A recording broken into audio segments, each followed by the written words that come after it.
You know what? I really want to speak English better. Like, I know it's important for my career, for my confidence, but honestly, I don't know where to start.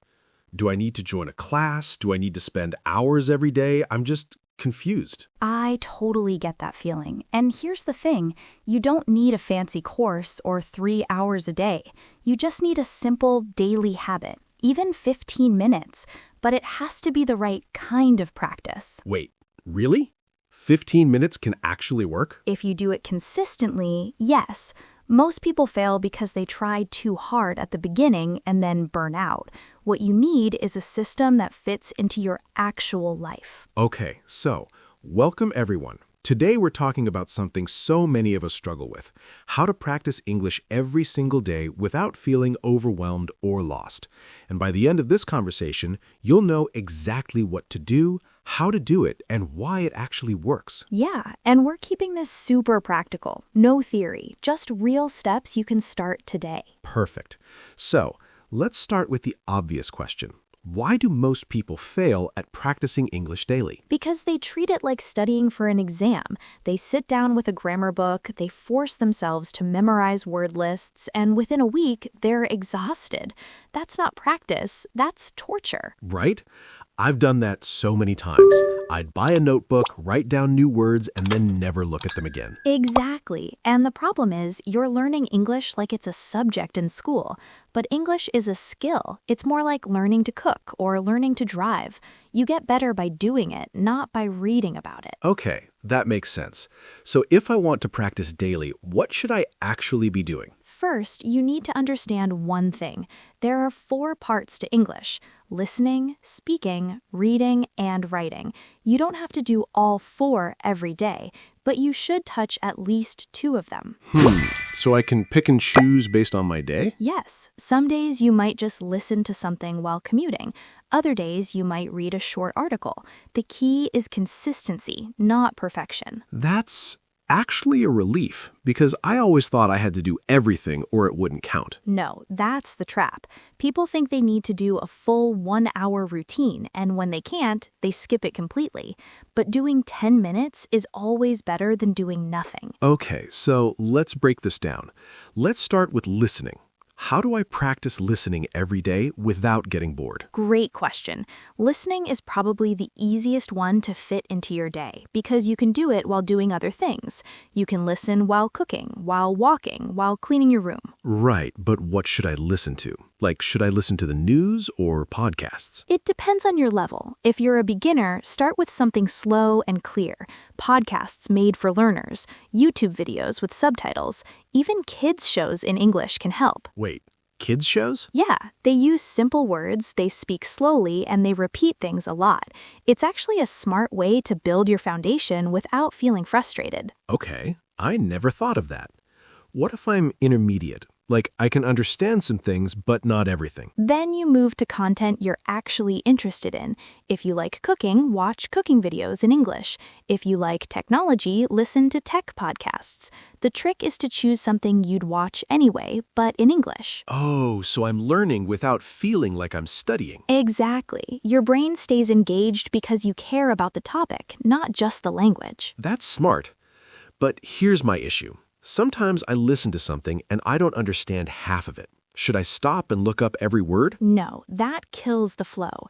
Instead, try to understand the general idea. Don't worry about every single word. Over time, your brain starts picking up meaning from context. Okay, so I should just keep going even if I don't get everything. Yes, think of it like this. When you watch a movie in your own language, you don't pause every 2 minutes to check a dictionary, right? You follow the story. Do the same in English. That actually makes me feel less pressure. Good, because pressure is the enemy of practice. You want this to feel natural, not stressful. All right, so listening is covered. What about speaking? Because honestly, that's the scariest part for me. You're not alone. Most people are terrified of speaking because they're afraid of making mistakes. Yeah, exactly. I feel like people will judge me or laugh at me. Here's the truth. Most people don't care, and the ones who do, they're not worth worrying about. But I get it. It's hard to shake that fear. So how do I practice speaking if I don't have anyone to talk to? You talk to yourself. Wait, what? Like literally talk to myself? Yes, it sounds weird, but it works. You can describe what you're doing, you can narrate your day, you can even have imaginary conversations. Okay.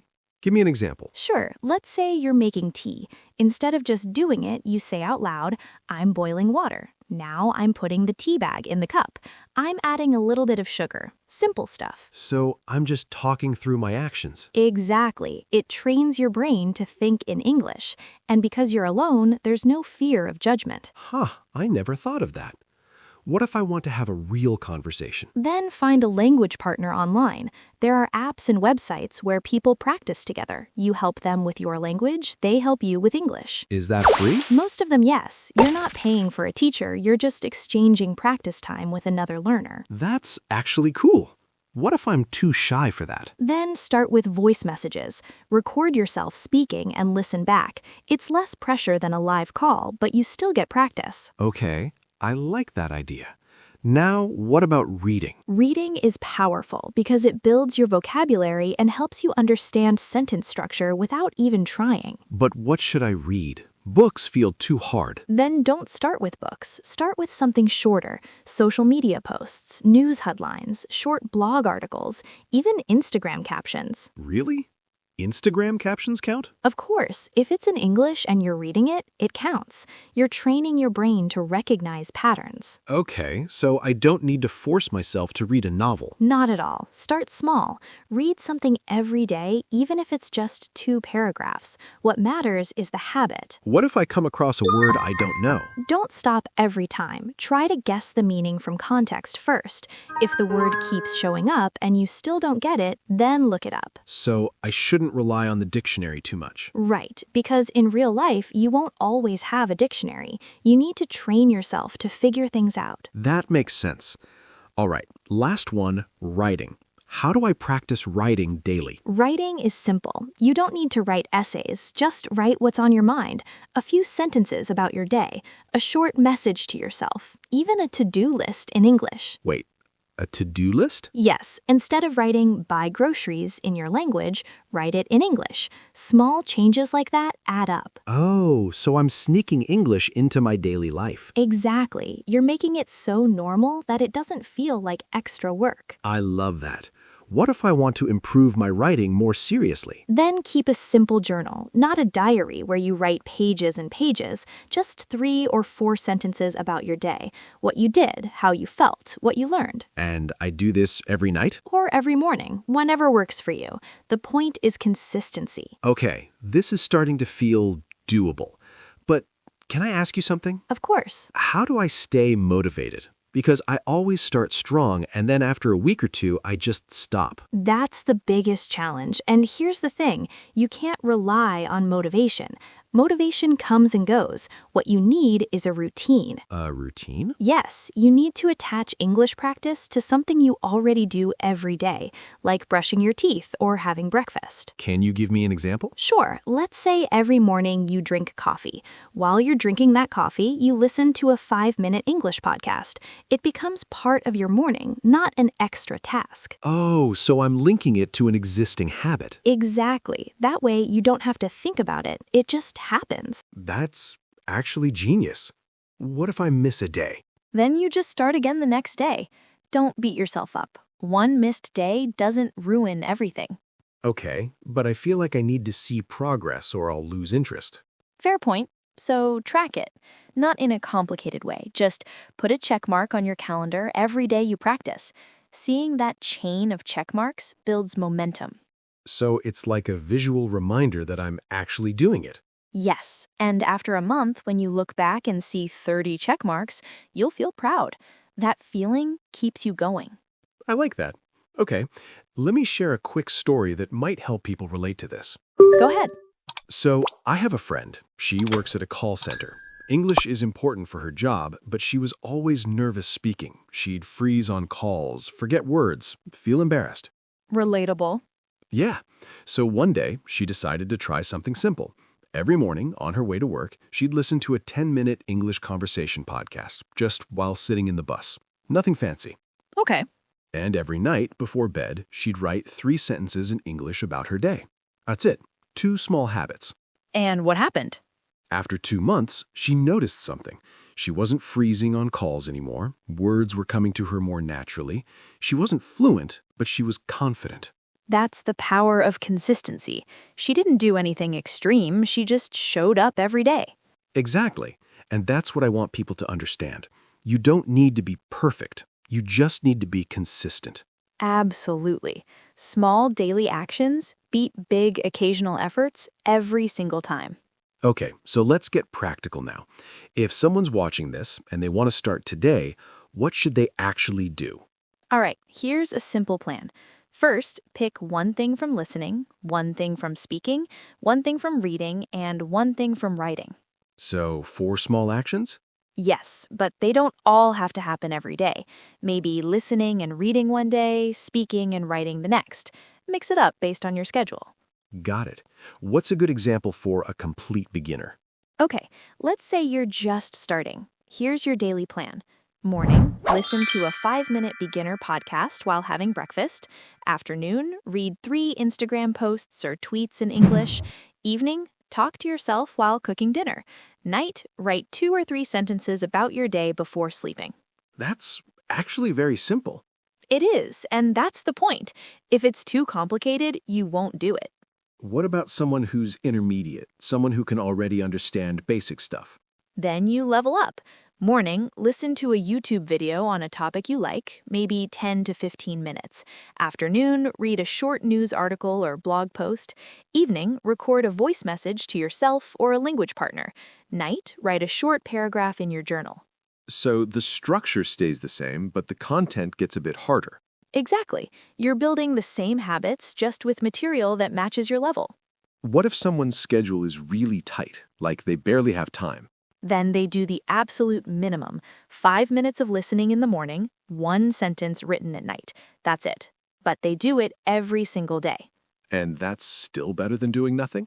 Way better, because the habit is more important than the amount of time. Okay, I'm starting to see the bigger picture here. It's not about cramming, it's about building a lifestyle. Yes, you're not trying to become fluent in a month. You're training your brain to think in English a little bit every day. And over time, that adds up. All right, so let's recap.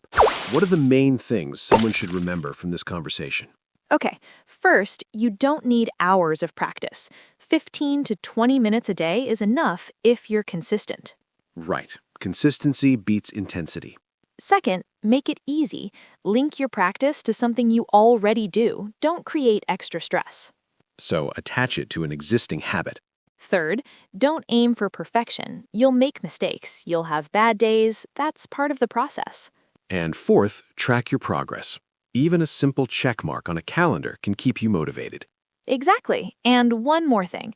Choose content you actually enjoy. If you hate what you're listening to or reading, you won't stick with it. So it has to feel natural, not forced. Right. You're not studying, you're living with English as part of your day. I think that's the key shift people need to make. Stop seeing it as a subject and start seeing it as a skill. Yes, and like any skill, it gets better with practice, not with worry. You know, I think a lot of people will feel relieved hearing this because we put so much pressure on ourselves. We do, and that pressure makes us quit. But when you remove the pressure and just focus on showing up, everything changes. So if you're listening to this right now, here's what I want you to do. Don't try to do everything at once. Just pick one small thing. Maybe it's listening to a 5-minute podcast tomorrow morning. Maybe it's writing 1 sentence before bed tonight. Just one thing, and then do it again the next day, and the day after that. Because in 3 months, you'll look back and realize how far you've come, not because you worked hard for 1 week, but because you showed up every single day. And that's how real progress happens. Slowly, quietly, consistently. Exactly. So don't wait for the perfect time. Don't wait until you feel ready. Just start. Today. Right now. And remember, you're not doing this to impress anyone. You're doing this for yourself, for your confidence, for your future. And we're here with you every step of the way. So take a deep breath, believe in yourself, and just begin. We'll be back soon with more honest conversations about building your skills and your career. Until then, keep practicing, keep growing, And keep believing that you can do this, because you absolutely can.